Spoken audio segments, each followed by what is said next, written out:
Hello, bachcho, let's see out the questions. Question says a physical quantity S vector is defined as E cross B vector by mu naught, where E vector is electric field, B vector is a magnetic field, and mu naught is permeability of free space.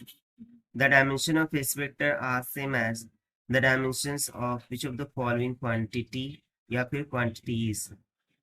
So यहाँ पर हमें A, B, C, D में जितने भी options दिए हुए हैं उनके डायमेंशन इस फिजिकल क्वांटिटी एस वेक्टर जो कि E cross B vector by mu naught के इक्वल होगा मैच आउट करके देखना है। सो जो भी करेक्ट होगा उसे हमें चूज करना है। तो चलिए स्टार्ट करते हैं सोल्यूशन से, but before of that let's talk about the key concept which we are going to use here for this question.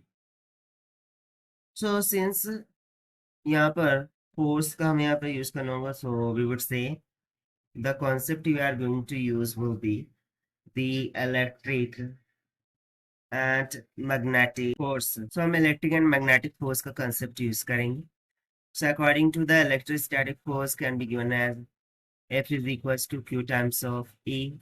वहीं पर यदि मैं magnetic force की बात करूँ so F is equals to QVB हो जाएंगे, जहाँ पर Q चार्ज है electric field, Q charge V velocity और B मैग्नेटिक फील्ड को इंडिकेट करता है। उस तरीके से थर्ड फॉर्मूला होगा मैग्नेटिक परमिएबिलिटी का mu naught. So this is nothing but equals to 1/c² times of epsilon naught, जहाँ पर एप्सिलॉन नॉट परमिटिविटी होता है और c speed of light in vacuum. चौथा फॉर्मूला हम यहाँ पर यूज करेंगे तो force due to charge, this can be equals to 1/4 epsilon naught q² divided by r का स्क्वायर, जहाँ पर r will be the distance between the two charges. ठीक है, सो इसके फॉर्मूले से फिर हम फर्दर प्रोसीड कर सकते हैं। चलिए फिर देखते हैं हम फाइनल सोल्यूशन से। सबसे पहले हम जो क्वांटिटी दे रखी है दैट इज एक्स वेक्टर, उसका डायमेंशन फाइंड कर लेते हैं, यानी कि dimensional formula. So it is nothing but equivalent to E cross B vector divided by mu naught. So यदि हम यहाँ पर by using the formula of electrostatic force E की जगह पर एफ बाय क्यू रखे और बी की जगह पर एफ बाय क्यू वी रखे, so what we are going to get that is E की जगह पर हो जाएगा एफ बाय क्यू, बी की जगह पर हो जाएगा एफ बाय क्यू वी और मल्टीप्लाई बाय ना म्यू नॉट जो है उसकी जगह पर 1/c² एप्सिलॉन नॉट।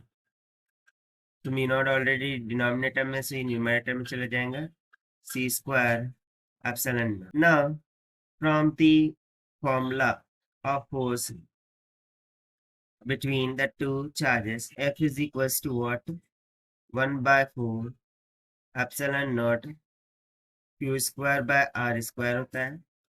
so यदि मैं यहाँ से एप्सिलॉन नॉट के लिए फॉर्मूला निकालूं तो ये हो जाएगा q² divided by 4πf into में r का स्क्वायर। और in the similar way if I will try to put this in the formula of mu in the place of epsilon naught, so हमें mu naught का मान कितना मिल जाएगा F into r² divided by c² times of q²।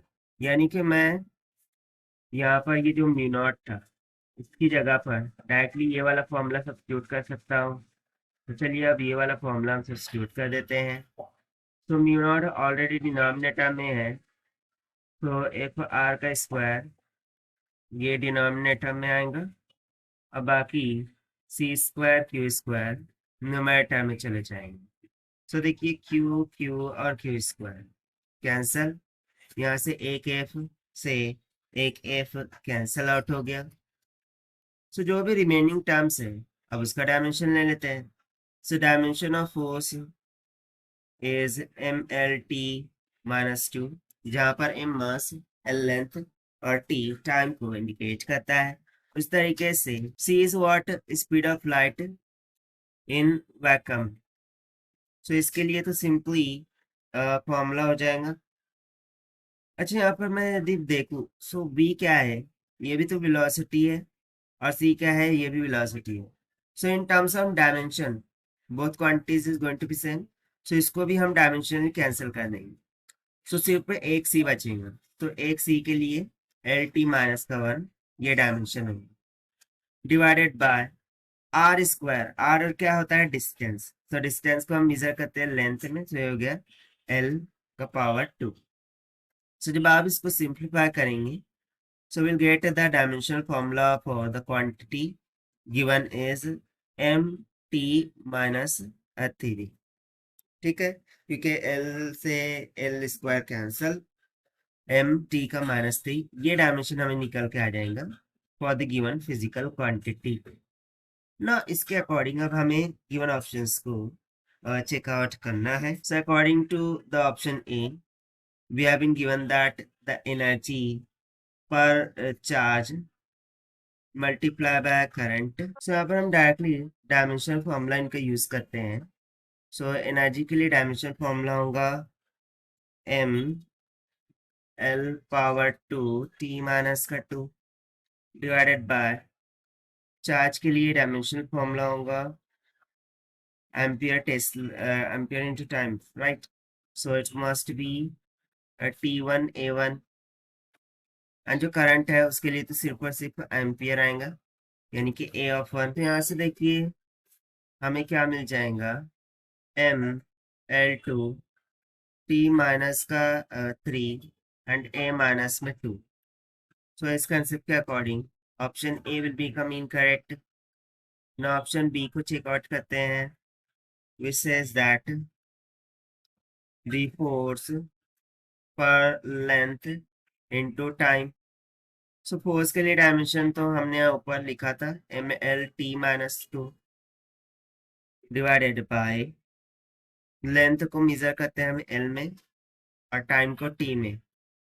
यहाँ से L से L cancel, T उधर जाके ऊपर जाके माइनस का 1 हो जाएगा, यानी कि इसका डायमेंशन आ जाएगा एम टी माइनस 3। सो देखिए ये डायमेंशन मैच हो रहा है with the given physical quantity, so therefore this will be the correct answer of this question. Now next, energy per volume, C option को चेक करते हैं, that is energy per volume. So energy per volume के लिए यदि हम checkout करते हैं, so this is also not going to be the correct one, क्योंकि देखिए एनर्जी के लिए फॉर्मूला क्या लिखा था हमने, M L what was that, M L square T minus 2, M L का स्क्वायर टी माइनस 2, ये एनर्जी का डायमेंशनल फॉर्मूला था डिवाइडेड। और जो वॉल्यूम होता है वो लेंथ का क्यूब, ठीक है, so यानी कि सिंपली एल का क्यूब हो जाएगा।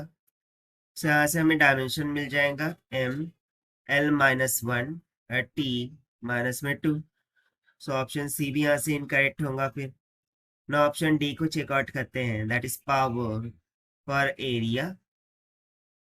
सो पावर पर एरिया, सो पावर के लिए यदि डायमेंशन लिखे, इस पावर को हम मेजर करते हैं वाट में, watt per unit time multiply by area के लिए हो जाएगा ए।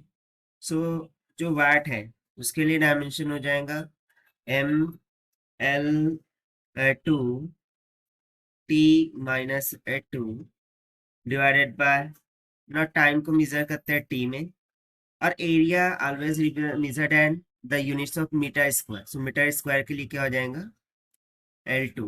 सो L2 कैंसल, टी ऊपर जाके माइनस का 1 हो जाएगा। सो यहाँ पर सिंपली मिल जाएगा एम टी माइनस 3। तो देखिए ये भी डायमेंशनल फॉर्मूला सेम आ रहा है to the given physical quantity, that is why option D is also correct.